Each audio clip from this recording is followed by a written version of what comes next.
Play Store. I'm prepared to do anything I can to play for my country again. Do it then. What about your start to the game? It wasn't bad, was it? Why should an honest answer be a mistake? How can a modern day manager not have a mobile phone? Why should he? So, busy football show for you this evening. Tomorrow, as mentioned just there, John O'Shea will be on the show. He's announced his international retirement. We will also have Chris Hughton this week as well. Yeah. As caps off a very nice season. Chris Hughton, Premier League manager again next year. On tonight's show, we'll have David Preece, the former Sunderland goalkeeper. We're going to talk about penalties on the show tonight because it seems England have looked at what their under-17s have done to improve their penalty shootout success rate after they lost the European Championship final on penalties against Spain a year ago, and then they tackled 6 key areas and beat Japan on penalties to the World Cup win against Spain in India last October. So they've a whole number of areas, including the walk to the spot, having more than one go-to penalty, whether or not players actually want to practice penalties. It seems quite a few don't, is one of the things that they allowed the under-17s to do. And then just how long you take from when the whistle is blown until you start your run-up. It seems of all the countries out there where there's a fair amount of data, England rush their penalties. That's one of the things. So we'll talk to David Preece, who's been in goal for plenty of these, and to Kevin Kilban, who's taken them. Only missed one in my career, Joe. When was that again? Don't know. Such a dick, isn't you? There's a dead look in your eye there. It's deep. It's a look deep in your eye. I had a great record from the spot, Joe. Well, I don't remember the others. What? See, that just honesty. You see, that's oh, come on now. Come on now. Sometimes you do you ever let yourself down? But you just let yourself down there. It's a bit like you in penalties. Well, boom, yeah. Hey, there you go. Come on now. Come on. Yeah. Okay, we'll kick on. So we'll talk penalties in a few moments' time. I mean, they're a fascinating thing, penalties, really. So David Preece will join us. They are. In many ways, they are. And I like the books that's been done on them and things like this. And I've not read them, but no. But I'm not what I'm meaning though. I've read extracts from them. That is a mystery voice right there. Yeah, it is. Yeah, there you go. Yeah. No, but I'm not saying I wouldn't read it from cover to cover. I wouldn't be like that. But little extracts that you can take from, just little things that go into the writing of these books, and it's like. A lot of it I'm not having. Right. I have to say that. Okay. A lot of it I wouldn't be having. But it's interesting to see. Even Dave is great on many different things across the with goalkeeping. But it'd be interesting to see what he would look for, how he would try to analyse an opponent. Well, like the books come with a fair degree at times of fairly arsey language. Like there are goalkeeper independent penalties, and then there are goalkeeper dependent penalties. Yeah. I mean, that's just a fancy way of saying, do you wait for the keeper to move, or do you just pick your spot and go for it? Yeah. So there's a bit of that when it comes to the language around them. But we'll talk about that very shortly. And then in the second half of the football show, Enda Brady, who I'm sure you all know from Sky Sports, is right across this situation at Chelsea, where now 7 ex-players are taking legal action against the club, with 2 former white teammates joining them and claiming they witnessed the abuse. And the latest news is that Chelsea have invited Barnardo's, Britain's largest children's charity, to oversee an independent investigation. So it seems like Chelsea are taking the allegations seriously, and some of the accounts are terrible. This is not just a case of, well, it was of the time and it's aged quite badly now that they've come to light. It was dreadful at the time. Everybody knew it was dreadful at the time. So we'll talk to Enda Brady about that. I'm not even sure what I want to read out from it. I know. That's the thing. It's really as bad as you think it's going to go. Terms used, just disgraceful. One player regularly told to F off back to Africa. It's this kind of stuff. It's just outrageous, isn't it? So that's on the way, as horrible a topic as that sounds like. So before we get to both of those pieces, there is live football this evening. The latest at Stamford Bridge is that Huddersfield, who are still very much fighting to avoid relegation, have conceded one of the unluckiest goals imaginable to go 1-1 with Chelsea. They were 1-0 up. Marcus Alonso has been given the goal, but he didn't know anything about it. No, exactly. It was just a clearance. The centre half, I'm not exactly sure. It might have been Schindler. I think he's just gone to just put his foot through it. Doesn't quite get the connection he probably would want, and he just smashes off Alonso's face. And he just Lersel with no chance, the goalkeeper of Huddersfield. And it is unlucky, so unlucky, given the fact is that, yes, they only need a point, but 3 points would have been obviously it secures 1 or 3 points secures them, but it's just the amount of time that's left now that Chelsea have got to build momentum. Yeah, 15 minutes to go. If Huddersfield can hang on, then it is great news for them. And Swansea say goodbye. Elsewhere this evening, Arsenal still looking for their first points away from home of the 2018 calendar year, which is quite incredible. Are 1-1 away to Leicester City. Aubameyang with the equaliser for Arsenal. He scored a very good goal at the weekend as well. I know it was a 5-0 hockey at the Emirates, but I was watching even the debate, show on Sky Sports.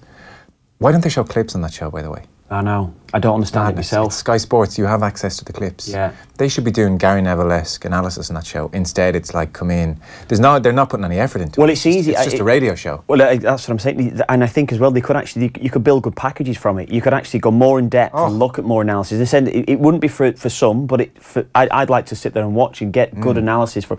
I don't sit there and watch that because it wouldn't be the sort of thing that would interest me. No, agree. But it was either because I'd rather listen to a Red. I'd rather listen to, I'm saying with also 5 Live, whatever it would be. That's what I'd rather listen to. Maybe it was them or maybe it was in Match of the Day, but they were just talking about Aubameyang's volley. Actually, it was Match of the Day. I apologise. It was Ian Wright and Jermaine Defoe. And the ball came across and even Ian Wright was saying 9 times out of 10, you just side foot that, you help it towards the goal. And Aubameyang pings it with the laces, a volley. And they were just saying they really like him. He's got brilliant technique, he's fast, he's confident. Scored again tonight. Yeah, and I think it was just say 9. I think it's 9 now he scored since signing, which is a very good return. You say, given the haven't been scoring away from home, they haven't been winning away from home, the poor record, most of them are at home, but it's a good return for him. So that's certainly a big positive for whoever takes over next season, that you've got him and Lacazette. Lacazette's had a decent enough season, actually. Yeah. So it's not total doom and gloom there at Arsenal. So that's the latest anyway. It's 1-1 between Leicester and Arsenal. And then in the other games, there's a bit more time to go. Half an hour to go between Man City and Brighton. It's still 2-1 to Man City. They started the evening on 94 points. They're trying to get 6 points from their next 2 and be the first Premier League side to finish on 100 points. And then there has just been a goal at White Hart Lane. This is Spurs against Newcastle. Guy Swindles is there. Spurs 1, Newcastle 0, and it's that man, Harry Kane, who's scored again, 40th in all competitions this season. Lovely 1-2 with Son that saw Kane just clip the ball right-footed into the top corner, curling keeper, no chance. Those missed chances for Newcastle in the first half, coming back to bite them. Spurs 1, Newcastle 0. So there we are, Spurs. That's good news for them and bad news for Chelsea. Before we get to David Preece, this is just creepy. John on the North Circular Road, Kev. Maybe you can guess where this is going. I saw Joe and Kev relaxing together in the Phoenix Park on Monday. We can't go anywhere. See, that's the sort That's horrific. Yeah. John, this was our time. Yeah. You look away.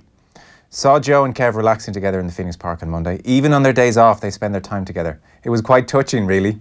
Watching them head off in the sun, leather jackets, underarms, motorbike helmets in hand. It reminded me of Maverick and Goose from Top Gun.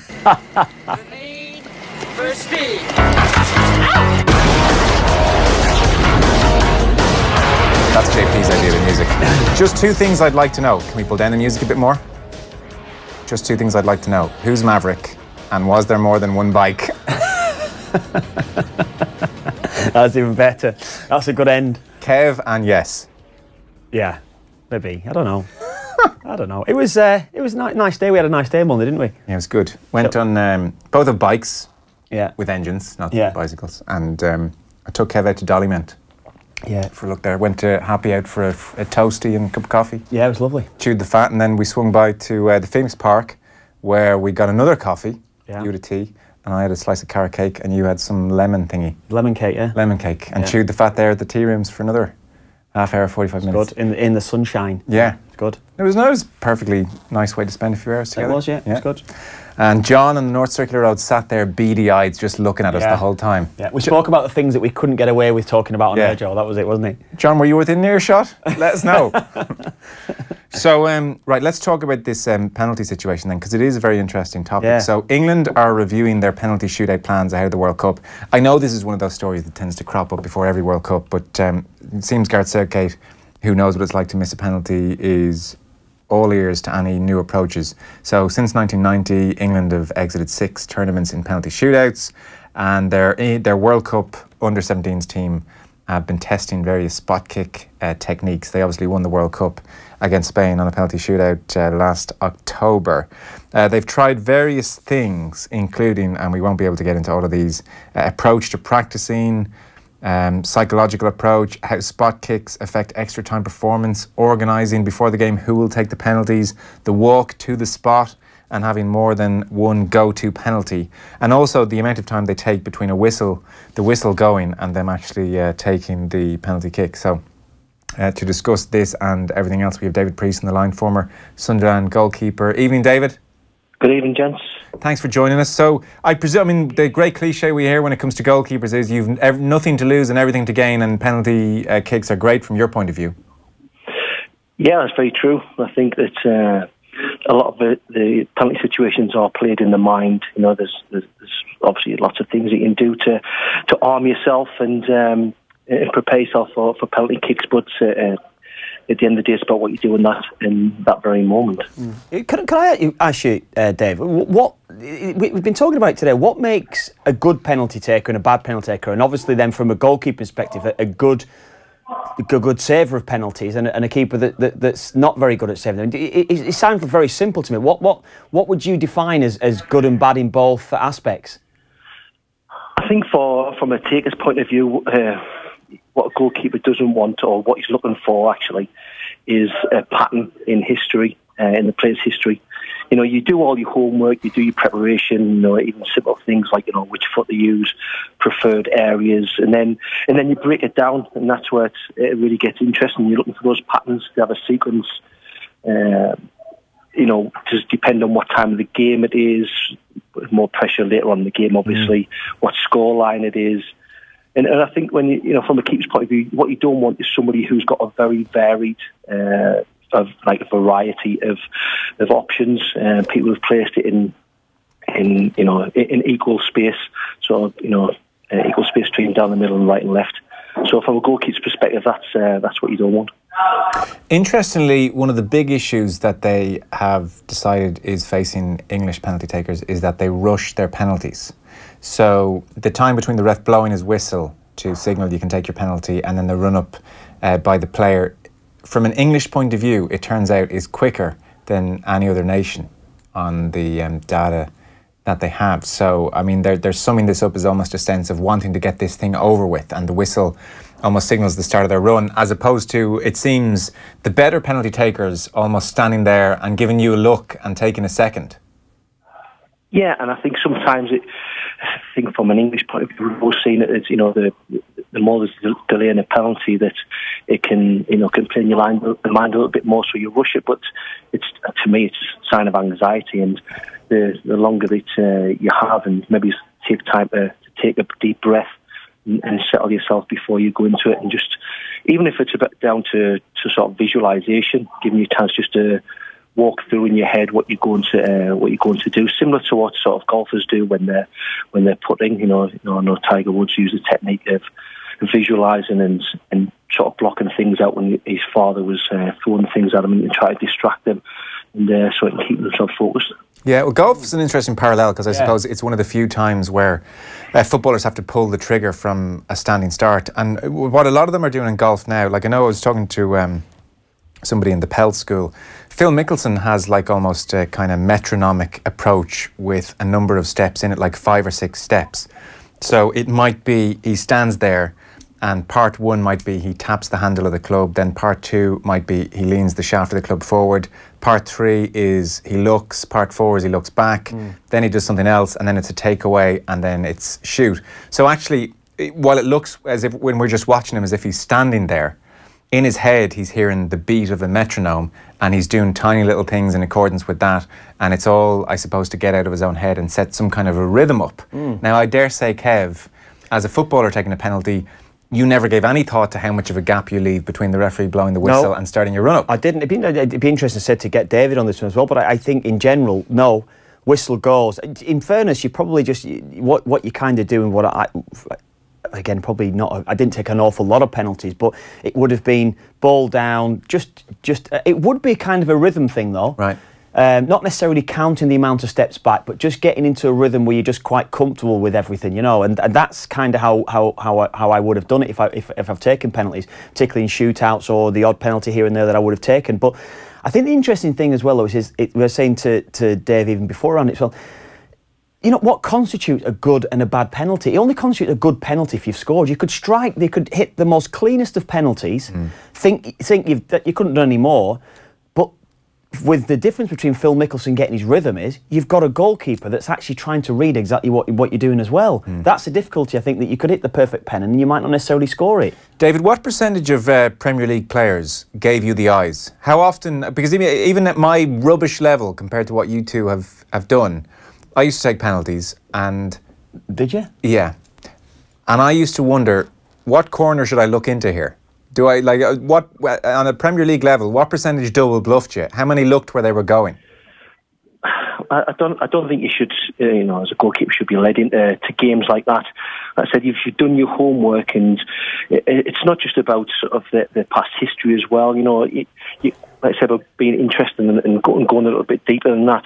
If somebody has got a varied sort of variety of kicks and spots, there might be sort of like tells, you know, like in poker, where they start the position of the run-up. There might be a similarity into where they put the position of the penalty there, and just, you know, little things like that you can pick up. And the thing is, with this, there's a big difference probably between penalties that are taken in the game and a penalty shootout. There's probably a little bit more time to pick up on things during the game, if the penalty's given during the game, rather than in the penalty shootout situation where things do tend to be a little bit more rushed. So what exactly would you look for then in the penalty taker? You know, you see, as I say before, you could actually hit the perfect penalty and score or miss, whatever it be. You could actually try and read, you can actually, you said there before, do your research, do your homework and see where they're going to go, and they could actually miss-hit it and it could go in anyway. So what precisely would you look for in the penalty taker when they're running up?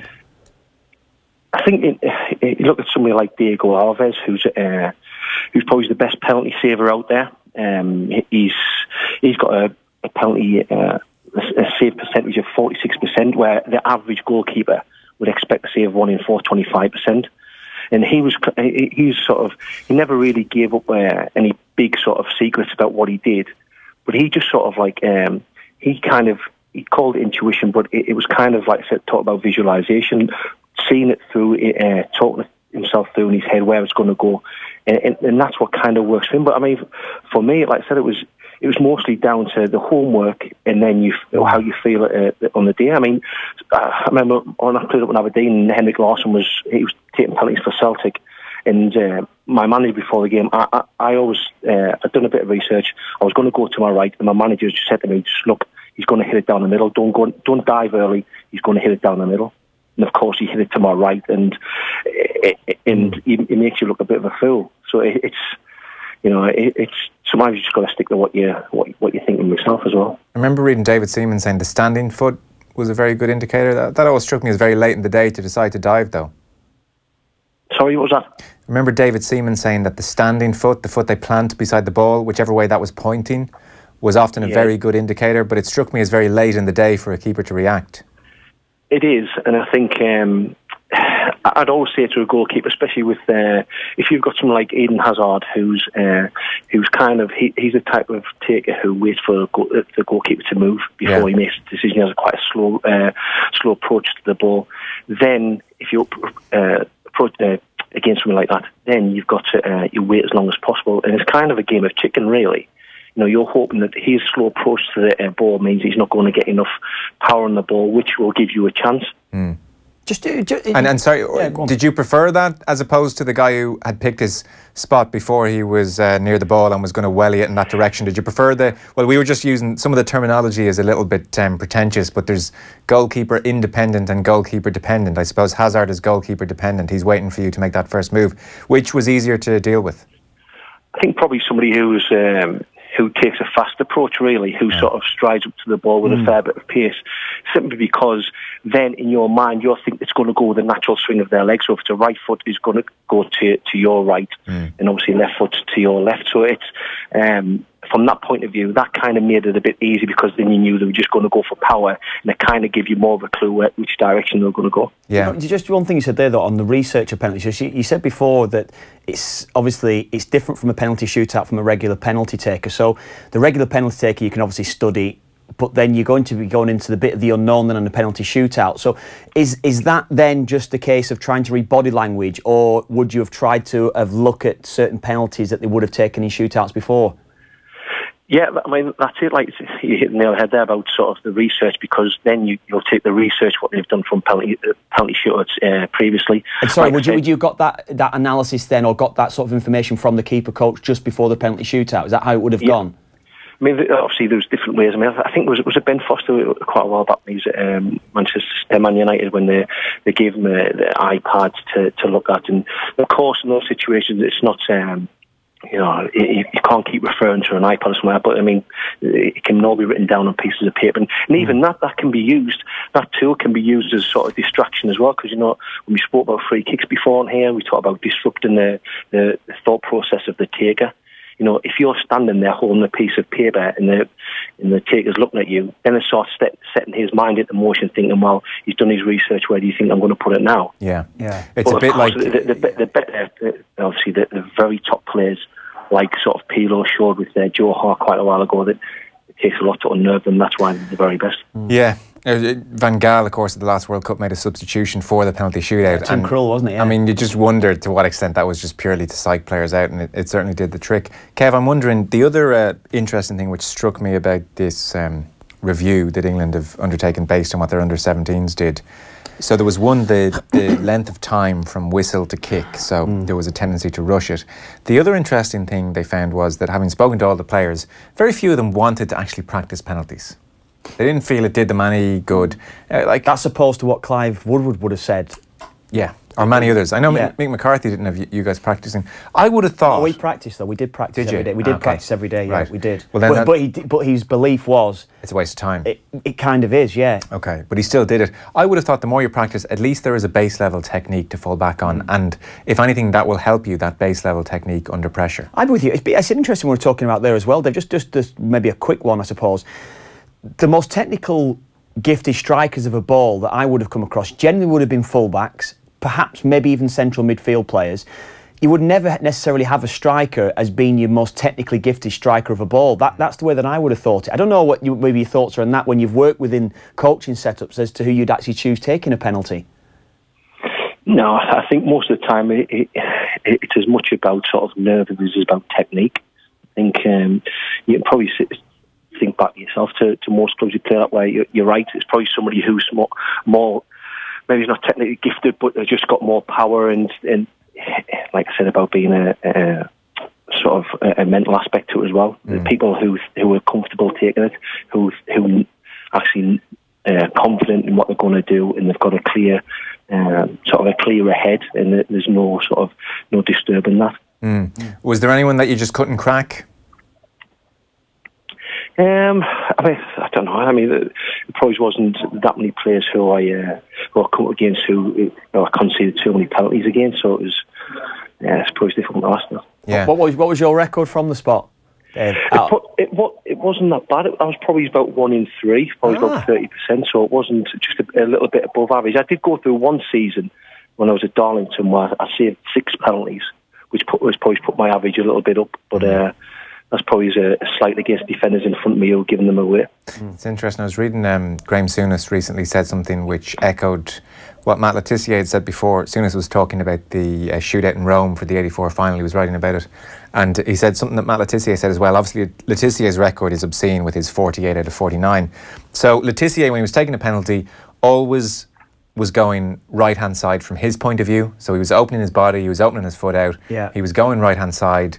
And he said... it was very easy when you're set up like that to whip it into the other corner relatively late, and you could still get a good degree of power either way. And he said that was how he set up to take every penalty. So if you saw Le Tissier go from his point of view left, it was because he figured the keeper had guessed he was going the other way, and he changed his mind late on. So Le Tissier and Souness both would change their mind, and they would always, as a right-footed player, start off going to the right, and they could always whip it in late, David, and that was their technique, which sounds pretty good to me. Yeah, well, it is. It's right. It's just giving themselves sort of, if they're starting the right-footed, they'll start out wide on the left, and it gives them that option of just sort of like you said, if they do move to the left, just cutting the ball back in across is so much harder to shift if you're coming straight onto the ball. I guess what you're both saying though ultimately is you're all professional footballers can strike a ball. There is just an element here. As much as England try and figure it out and delay their run up, there's just an element of psychology and nerve and pressure and how you feel in that moment. That's what I feel. I don't know about yourself, Dave. I know that, you know, I'm definitely open-minded into listening to what people would say to me and how I go about it. But you know, if I stood out on a training ground with Dave and the two of us and I was taking penalties against him, I'd feel confident of taking it. But he's going to save penalties no matter how well I strike them or how indifferent they are. That's the way that's just a fact. That's just the way that it is. Yeah. And I don't know what David would think on it as well. That you can study perhaps too much, and maybe that's what they thought was there. Look, they don't really want to practice the penalties because it could go against them further down the line anyway. But there's are aspects to it as well. You know, you think if a penalty shooter comes out after 120 minutes of high intensity football, and especially when you go further into tournaments, you know, the more tired you get, and not just that, it might go off the confidence that you've gained through the game. Maybe you haven't had a great game, so that might affect your confidence going into the penalty shootouts as well.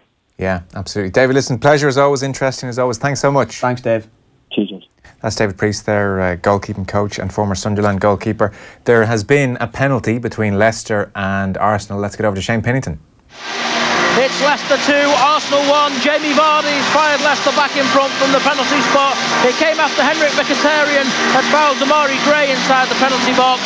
Vardy grabbed the ball straight away, put it on the spot and fires into the left-hand corner beyond Petr Cech. It's Leicester 2, Arsenal 1. Let's hear about another goal between Manchester City and Brighton. This time Peter Smith is there.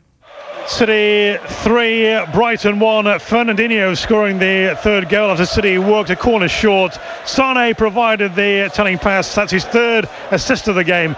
But the Brazilian Fernandinho firing home to make it City 3, Brighton 1. There we go. So the very latest as things stand, 1-1 between Chelsea and Huddersfield. They're into the 7th minute of added time. It looks like Huddersfield are going to hang on here for a crucial point. Kicking it to the corner, Joe. And the away fans are going mental. They're celebrating. Well done. That's amazing. Absolutely amazing. They're going nuts. It is, and quite right. And, you know, Huddersfield have done so much. They were just... I can't believe they stayed up. Destined to go down, bottom of the Premier League, touted as the worst ever points tally, and it's just amazing. Absolutely amazing achievement. They were a sure thing with Chelsea tonight and Arsenal at the weekend. They'd only scored in 20... they hadn't scored in 20 games. The record was 22. If anything, they were a sure thing to go down and equal the all-time record for just not scoring in games. Yeah. They're going ballistic.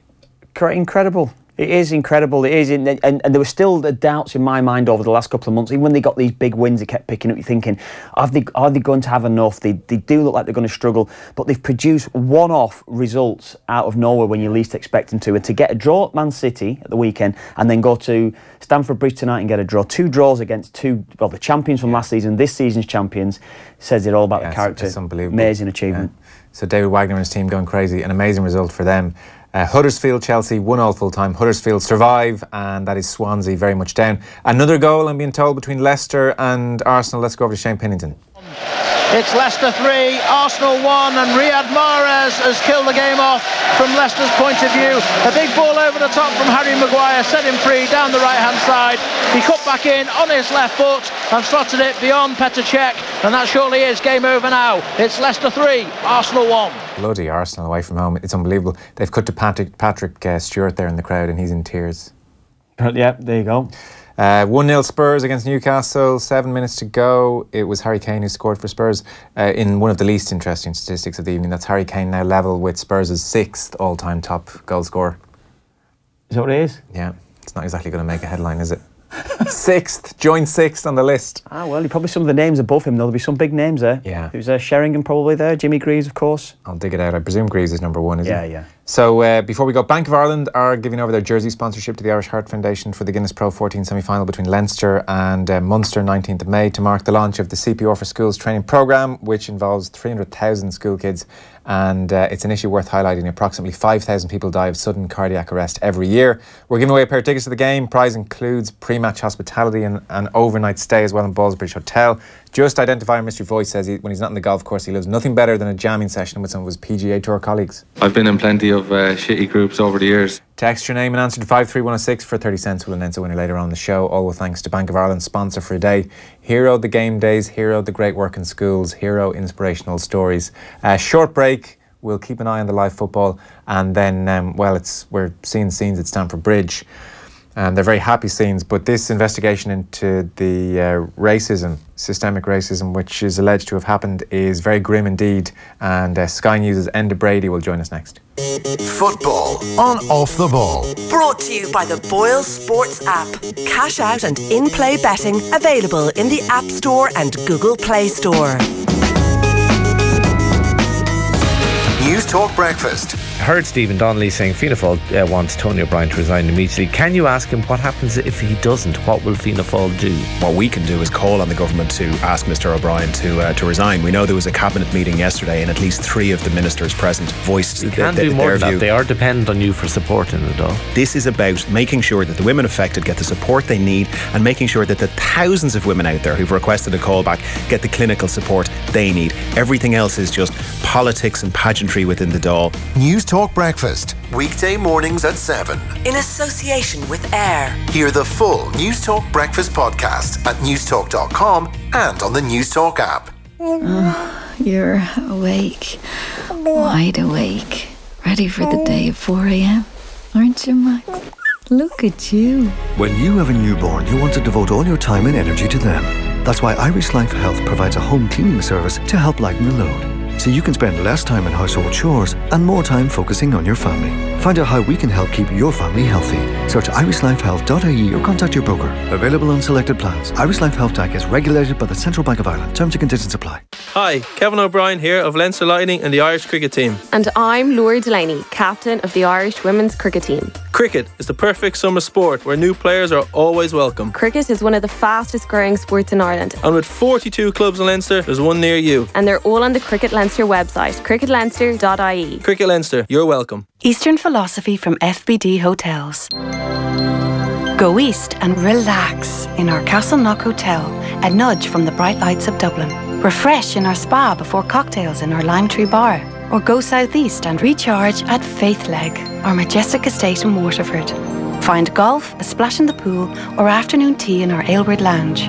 Whatever you're looking for, find something you weren't, like great value 4-star deals at castleknockhotel.com or at faithleg.com. Off the Ball. This is News Talk. Genuinely amazing scenes at Stamford Bridge. Unbelievable. You're watching Huddersfield players and coaching staff hugging each other. I suppose they're... it's funny, you guys were all... When I was working hard today, you guys were all watching Premiership years from the late 80s and early 90s when football clubs didn't feel... Well, it wasn't Premiership in the 80s, Joe. Yeah, but it was Premiership years. That's the name of the show. Yeah. And not the 80s, obviously. No, I know that. But like they didn't feel like the hollow corporate entities that they are now. Huddersfield are about as close in the Premier League as you can get to something approaching a soul. Yes, and it is. They're journeymen players and a manager trying to make his way in the game. Yeah. And they're really, really happy. Whereas Chelsea are like, they're walking off the pitch. They've effectively missed out in the top 4 now. Liverpool need a point at the weekend. And Eden Hazard's walking off gone, whatever. Don't care. Don't care. It does feel a bit of that. And Don't care. It does show, Joe, they got promoted on one of the smallest budgets in the league and certainly got the lowest budget in the Premier League. That's just an incredible achievement what they've done. Yeah, so 1-1 full time there. Leicester have beaten Arsenal 3-1. It's quite extraordinary, the Arsenal away form. And latest we have from Manchester is City 3-1 up on Brighton, and Spurs are 1-0 up on Newcastle. 5 minutes to go in those games. We'll turn to the situation at Chelsea, where 7 ex-players are taking legal action against the club, with 2 former White teammates claiming they witnessed the racial abuse. The latest news is that Bernardo's have been brought in by Chelsea to oversee an independent investigation, which is now going to take place. Chelsea have described the allegations as abhorrent, and they said, "We take the allegations of this nature extremely seriously. They will be fully investigated." Both coaches involved, Gwyn Williams and Graham Ricks, deny the allegations. Williams is 68 now, Ricks is 60. They've been involved with the club for a very long time, both of them. And we have Enda Brady from Sky News on the line to tell us more. Enda, the allegations are fairly horrific, really, in many ways. Both the general overarching theme and some of the specifics in terms of what was said to these black players predominantly at Chelsea. What kind of decade are we talking about here? 80s, 90s? Predominantly the 80s, fellas, and some of the incidents happened into the 90s as well. But overall, I came away from those interviews at the weekend. They were done in the offices of a law firm near the High Court in central London. I came away feeling desperately sad for these men because they were all phenomenal footballers and they were knocking on the first team door to get into Chelsea and to have top flight careers. And it didn't happen for them. Not one of those guys had a career in football to the level that it should have been, and they were crushed every single day, going into training, and they alleged that the racist abuse was happening on the training ground, in the dressing room, in the gym, in the showers, just constant. But as soon as they go to play a match or any time the parents were there watching, there was none of it, none whatsoever. That's what the men allege. Yeah.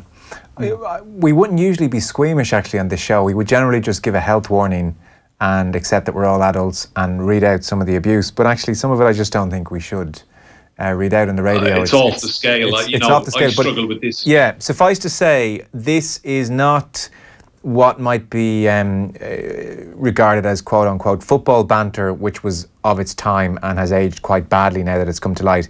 This was, by any standards, in any time, as racist as it gets.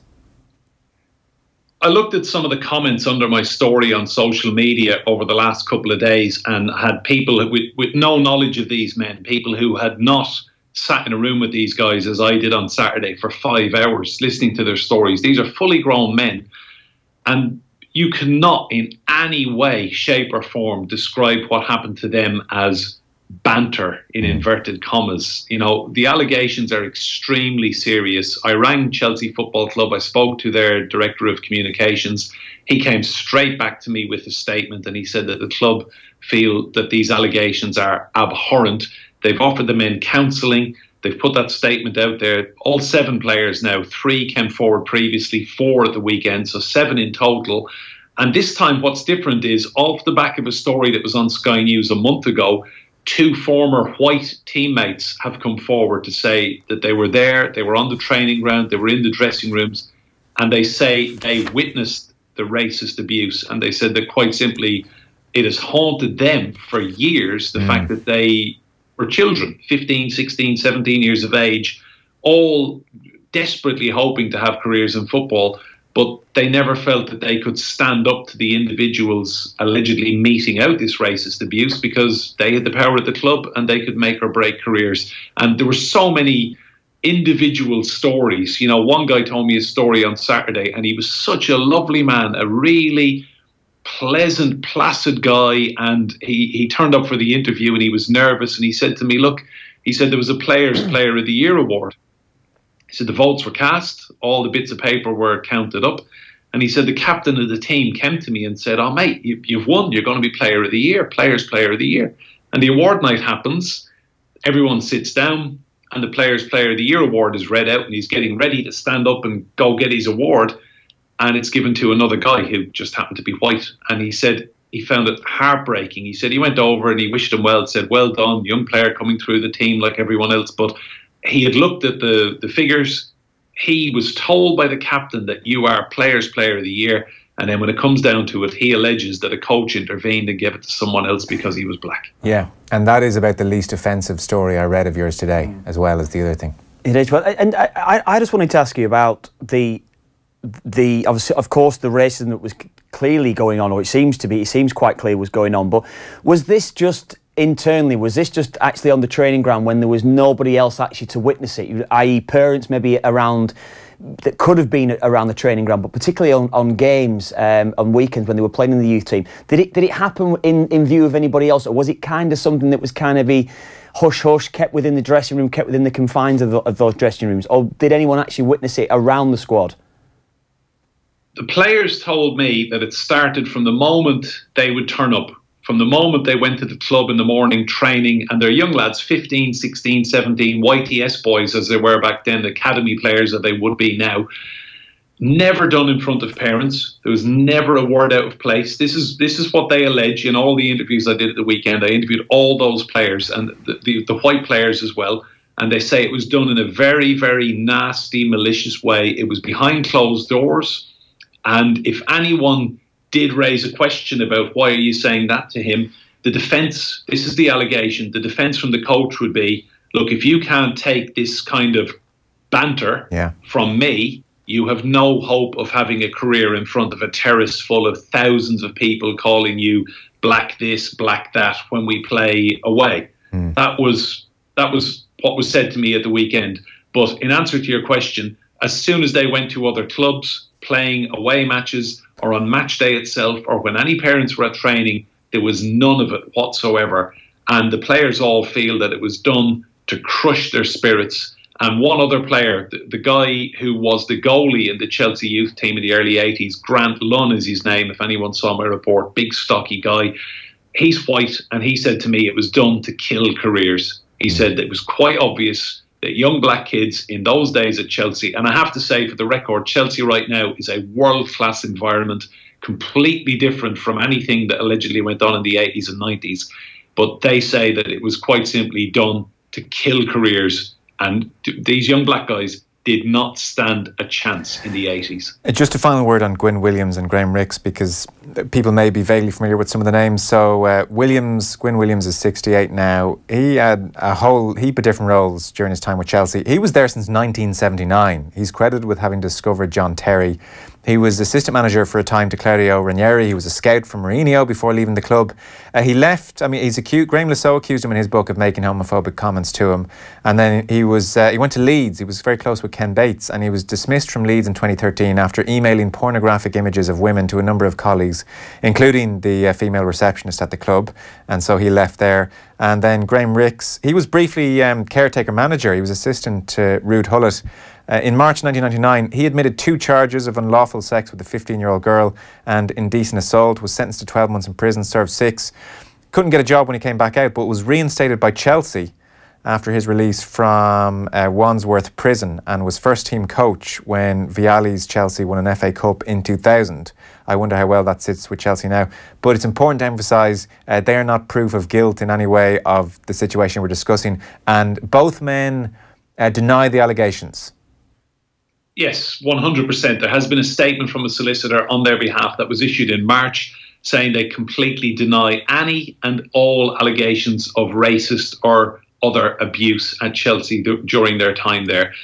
We haven't heard from them today, but that was the statement that was recently released on their behalf. But I have to say, whatever the truth of it is, I came away from those interviews at the weekend and I felt so desperately sad, because these were players. One guy in particular was banging in the goals, absolutely banging in goals in the 80s. He made the Chelsea first team, he played in friendlies, and he was all set for a career, a really good top-flight career. And I just came away from speaking to them on Saturday and I just thought, they didn't stand a chance. If what they were telling me was true, they categorically did not stand a chance, and they feel rightly aggrieved. Enda Brady from Sky News. Thanks, Enda. Off the ball on News Talk. As a first-time buyer, you're ideal for your family's unwanted furniture. There's your mum right now, looking at the cat on the old sofa thinking, it'll be a nuisance to get rid of that thing. And she's not talking about the cat. Well, at Ulster Bank, our new First 5 mortgage has 5 great benefits for first-time buyers, including a great low rate. It's helpful when you want to put your own stamp on your new place, not your mum's. Search Ulster Bank First 5. Ulster Bank. Help for what matters. Maximum loan to value is 90%. Security and insurance required. Product fees may apply. Over 18s only. Lending criteria, terms and conditions apply. Warning, if you do not meet the repayments on your loan, your account will go into arrears. This may affect your credit rating, which may limit your ability to access credit in the future. Warning, if you do not keep up repayments, you may lose your home. Ulster Bank Ireland DAC is regulated by the Central Bank of Ireland. From Grafton Street to Downton Grand, St Stephen's Green to the bright lights of the Strip, the GPO to Bellagio. There's now more ways you can fly to Las Vegas from Dublin with British Airways. Travel in style on new aircraft via Gatwick. Choose first or business class, premium or economy, and get fares with baggage, in-flight entertainment, food and drink included. Bet you're packing already. Book your trip to Las Vegas at your local travel agent or online at BritishAirways.com. Muscular pain can last all day, Introducing new Nurofen Durance. Ireland's first non-prescription 24-hour medicated pain plaster delivers ibuprofen continuously, right where it's needed, helping to keep you pain-free all day. Nurofen Durance. Up to 24-hour relief for muscle and joint pain. Nurofen Durance 200mg medicated patch is indicated for the short-term symptomatic treatment of local pain in acute muscular strains. Always read the label. My dad was a Jack Russell, loved chasing cars. Me, I prefer being in them. The whole family out, windows down, wind in my hair. Lick a bit of ice cream off the back seat, any flavour, any car. You see, we have AA car insurance, so we're covered to drive any car. Well, they are. I don't drive, obviously, though I do have a licence. With AA car insurance, our members get fully comprehensive insurance to drive other cars too. Go to the AA.ie and get €100 off today.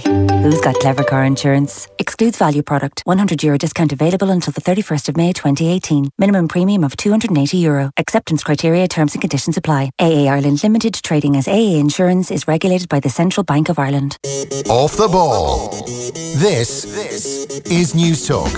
Well, we've gone way over time with everything this evening. I did want to go through various penalty percentage conversion rates, which Messi and Ronaldo, Messi 77% conversion rate, Ronaldo 82%. They're not right up there.